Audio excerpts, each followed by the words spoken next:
पंचमी की जो इस बार अत्यंत शुभ मानी जा रही है, क्योंकि इस दिन सूर्योदय से पहले ब्रह्म मुहूर्त में जो भी व्यक्ति अपने जीवन की नकारात्मकता को दूर करने के लिए सत्कर्म करता है, उसके जीवन में सुख, शांति और समृद्धि का वास होता है।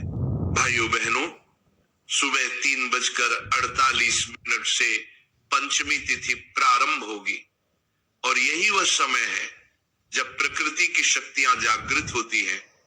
ऐसे में अगर आप अपने जीवन से दरिद्रता, रोग, कलह या आर्थिक समस्या को मिटाना चाहते हैं तो ये समय सबसे उत्तम है। सबसे पहले समझिए, जब हम कहते हैं गाय का कच्चा दूध और नीम का वृक्ष, तो ये केवल एक परंपरा नहीं बल्कि एक ऊर्जा विनिमय का माध्यम है। गाय का दूध सात्विकता का प्रतीक है और नीम का वृक्ष संरक्षण का। जब आप इन दोनों का संगम करते हैं तो ये ऐसा होता है जैसे आप शुद्धता और रक्षा दोनों का आह्वान कर रहे हो। तो इस दिन प्रातःकाल ब्रह्म मुहूर्त में बिना किसी से बात किए शुद्ध स्नान करके साफ वस्त्र धारण करें। फिर गाय का कच्चा दूध लीजिए, जिसमें एक चुटकी हल्दी और एक तुलसी का पत्ता मिला लीजिए। यह मिश्रण आप नीम के वृक्ष की जड़ में अर्पित करें।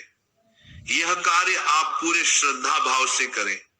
जब दूध चढ़ाएं, मन में एक ही भाव रखें, हे प्रभु, मेरे जीवन की दरिद्रता मिटा दो, मेरे घर में सुख और शांति का प्रकाश फैला दो। कहते हैं, इस क्रिया के बाद यदि व्यक्ति 5 बार व्रत नमो भगवते वासुदेवाय का जाप करे तो देवता प्रसन्न होते हैं और घर में लक्ष्मी स्थायी रूप से वास करती है। कार्तिक शुक्ल पंचमी पर एक और विशेष विधान बताया गया है। घर के मुख्य द्वार पर हल्दी, गंगा जल और गौमूत्र का छिड़काव करें। इससे घर की नकारात्मकता दूर होती है और देवता घर में प्रवेश करते हैं।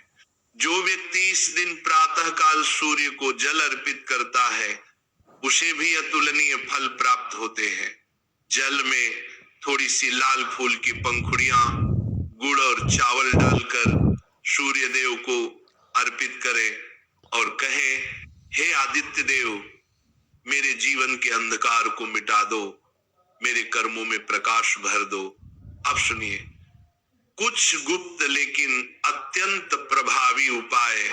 अगर घर में लंबे समय से धन नहीं टिकता तो इस दिन काली गौ को हरी घास और गुड़ खिलाएं। अगर घर में लगातार रोग या क्लेश है तो एक मिट्टी का दीपक लेकर उसमें सरसों का तेल डालकर नीम के नीचे जलाएं। अगर जीवन में कोई कार्य बार बार रुक जाता है तो भगवान विष्णु के समक्ष तुलसी पत्र अर्पित करें और कहें, मुझे अपने शरण में रखो, मेरे हर मार्ग में सफलता दो। भाइयों बहनों, कार्तिक का महीना स्वयं में पवित्रता का प्रतीक है। इस महीने के हर कर्म, हर सोच, हर भावना का फल कई गुना बढ़ जाता है। इसलिए इस तिथि पर केवल कर्म ही नहीं, भाव भी शुद्ध रखिए। कभी किसी से झूठ न बोले, किसी को धोखा न दे और विशेष रूप से इस दिन किसी को अपशब्द न कहे, क्योंकि इस दिन निकले हुए शब्द उसी प्रकार फल देते हैं जैसे बीज अंकुरित होते हैं। अगर आप सच्चे मन से लक्ष्मी की कृपा चाहते हैं तो केवल धन के लिए नहीं, सेवा और सच्चाई के लिए मां लक्ष्मी को पुकारिए।